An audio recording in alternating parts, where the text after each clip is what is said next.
Ini adalah maka kalau ada, maaf masukan pemerintah, ataupun maaf Pak Menteri, maaf Pak Wali pituah Kota, dari beliau, maaf Pak Bupati, kalau dia kiai berbeda ulama dengan besar, pemerintah, itu kiai yang bagus, Tuan Guru kita, Guru besar kiai yang kita, peduli dengan Kiai Haji Sultan negaranya. Ma'mun, Tidak mau kiai membiarkan memberi negara ini nasihat kepada hancur. kita semua, Tidak mau kiai membiarkan negara dalam kedoliman. dan wajib kita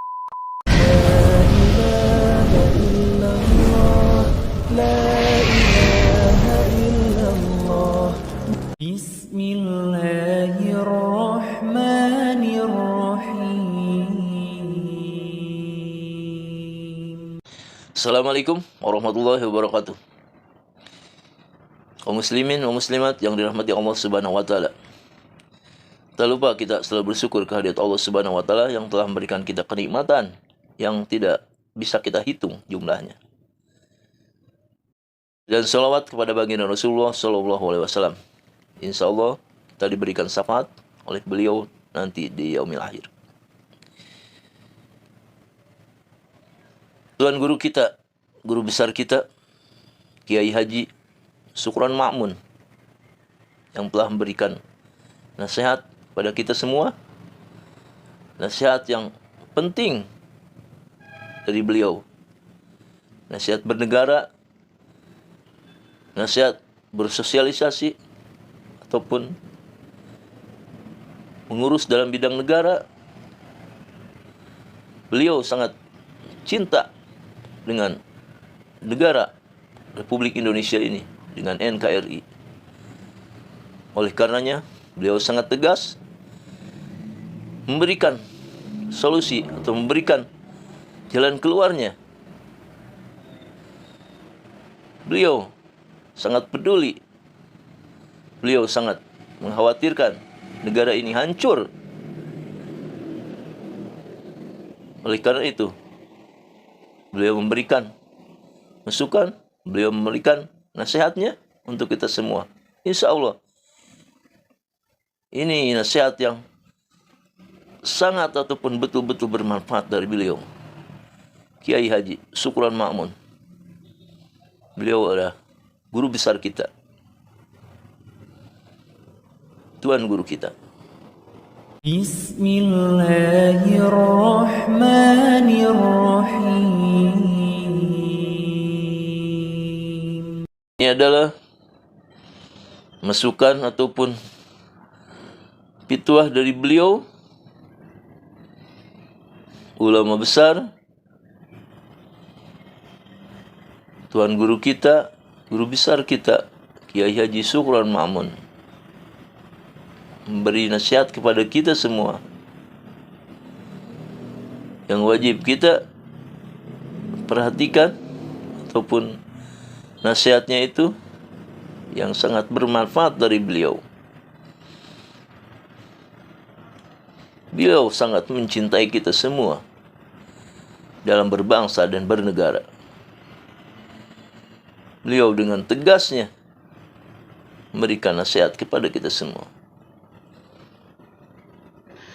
Maka kalau ada, maaf pemerintah, maaf Pak Menteri, maaf Pak Wali Kota, maaf Pak Bupati, kalau dia kiai berbeda dengan pemerintah, itu kiai yang bagus, kiai yang peduli dengan negaranya, tidak mau kiai membiarkan negara ini hancur, tidak mau kiai membiarkan negara dalam kedoliman.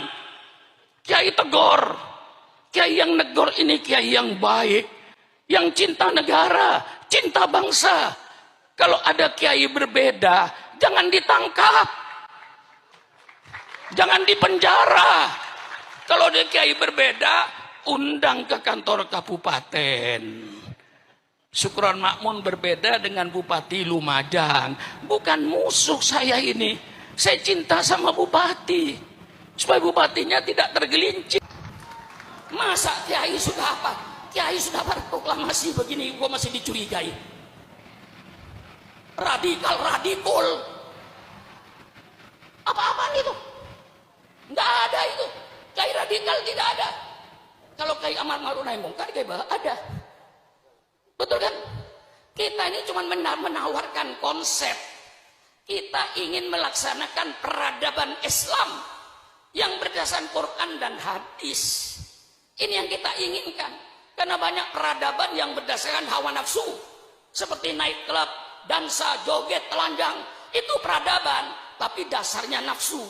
Kami ingin bentuk satu peradaban, satu bangsa berperadaban yang berdasarkan Quran dan Sunnah Nabi. Ini kami mau tonjolkan. Walladzi arsala rasulahu bil huda wa dinil haq liyudhhirahu 'alad dini kulli. Dialah Allah yang mengutus utusannya dengan petunjuk dan agama yang benar. Untuk apa itu, Kiai? Liyudhhirahu, untuk diperlihatkan kepada bangsa Indonesia, ini syariat Islam. Anda mau pakai persilakan, Anda tidak mau pakai persilakan. Wa ma alaina illal balaul mubin. Inilah syariat Islam. Kiai harus berani menampakkan ini syariat Islam.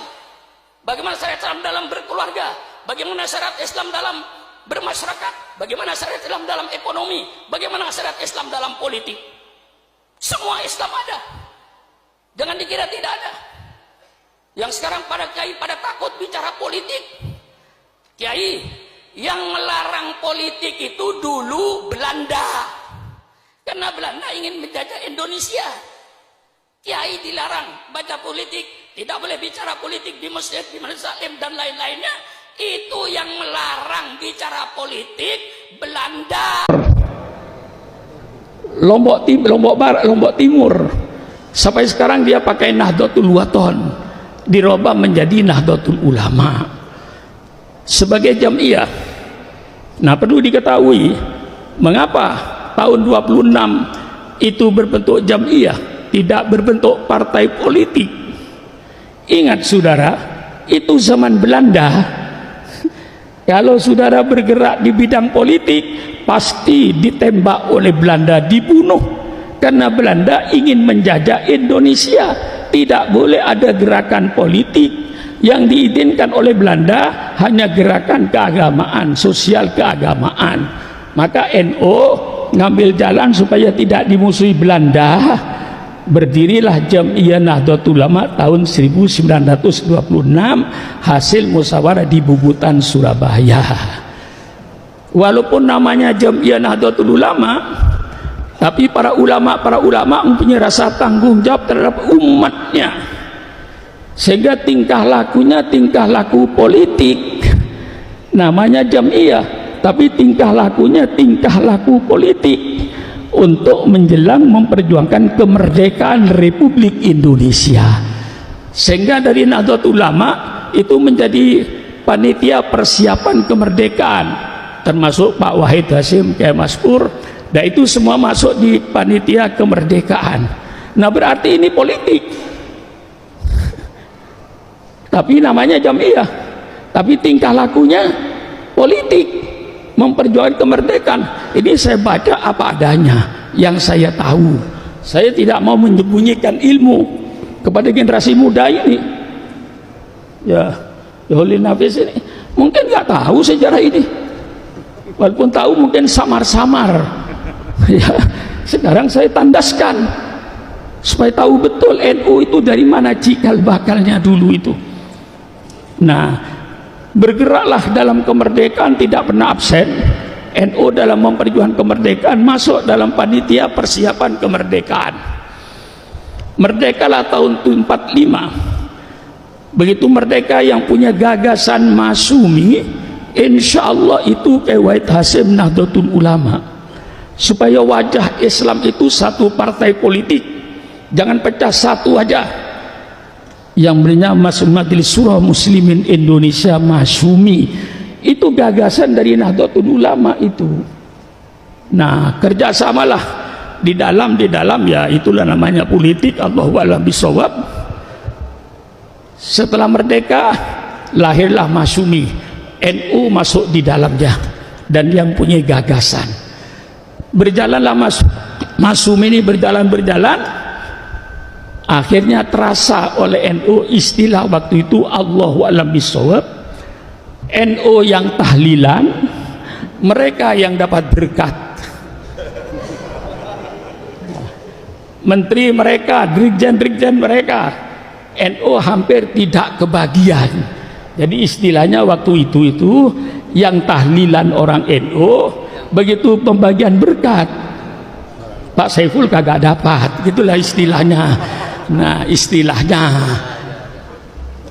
Nah, pada akhirnya Kiai Wahab dengan Rasulullah itu berpikir lagi, timbullah muktamar Palembang. Wah, hafal NU saya ini, ngelotok keseran NU saya ini. Iya, tahun 52 timbullah muktamar NU di Palembang. Keluarlah NU dari Masumi. Berdirilah sekarang Partai Nahdlatul Ulama. Berdiri Partai Nahdlatul Ulama menjadi partai politik. Waktu itu semua ulama menyatu. Ada di NU semua yang ahli sunnah wal jamaah. Tidak ada yang di luar. Semua ulama ahli sunnah wal jamaah berada di dalam NU, bersatu, sehingga waktu itu menjadi partai besar, partai ketiga. Gilirannya PNI nomor 1, Masumi nomor 2, Nahdlatul Ulama nomor 3, nomor 4 PKI yang selalu berkhianat. Itu sejarah yang menulis, NU hafal khianatnya itu.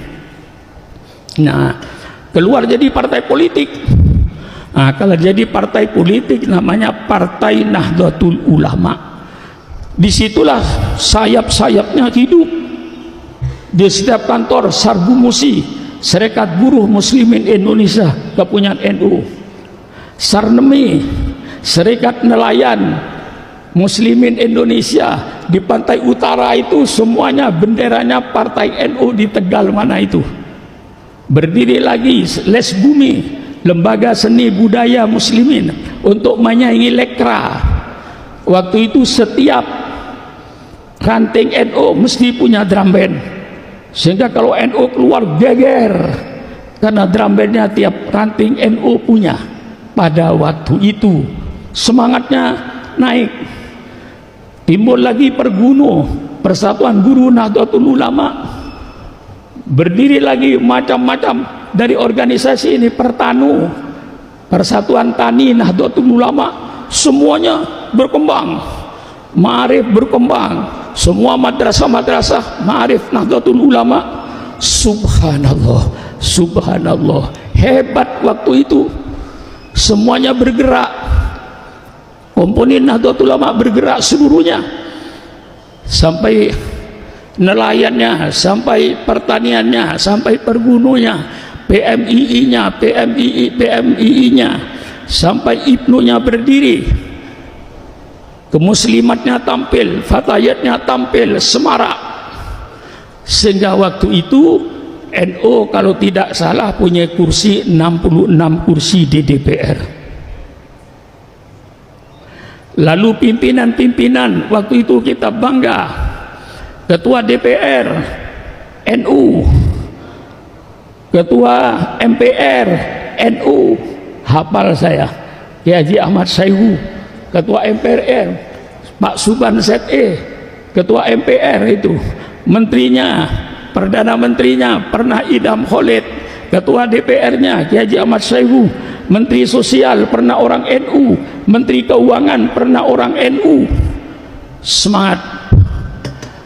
Berjalanlah 65 timbul pemberontakan PKI, NU paling depan bersama-sama dengan pemerintah untuk memberantas komunis. Saya tidak menghilangkan lembaga-lembaga lain di dalam menumpas PKI, tapi insya Allah yang paling besar kontribusinya kepada pemerintah waktu itu Angkatan Darat adalah pemuda Ansor dengan Bansernya. 65 berjalan, lalu timbullah pemerintahan Orde Baru zaman Pak Harto. Nah, disitulah 5 menit. Ya. Alhamdulillah, betul akhir sudah tiba karena macet. Saya 10 menit lagi lah. Ya, kan. Gus Baha sudah online dari tadi. Oh iya. Sudah Rabu juga. Iya. Sudah, saya persingkat lah. Ya. Ya karena supaya sejarah NU ini tuntas gitu loh, generasi muda itu ngerti. Selamat datang Kiai Miftahul Akhyar.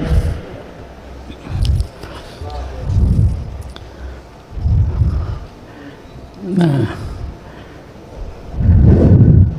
baik, Kiai. Insyaallah, alhamdulillah. Allahumma shalli ala Muhammad. Ya, saya percepat lah.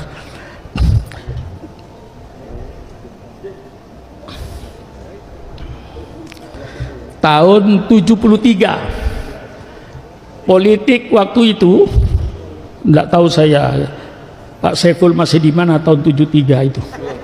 Jombang ya? Masih sudah lahir tapi. Sudah lahir. Oh sudah lahir, masih kecil ya. Ya. Tahun 73 keadaan politik di bawah Pak Harto, politik dibonsai, artinya dibonsai. Golkar harus 60% dari pusat sampai ke daerah, yang 40% dibagi dua. Waktu itu PDI dengan Partai Persatuan Pembangunan dibagi dua, yang 40%, 60% itu pasti Golkar. Kiai Wahab dengan Pak Idam dan seluruh Surya Indo rapat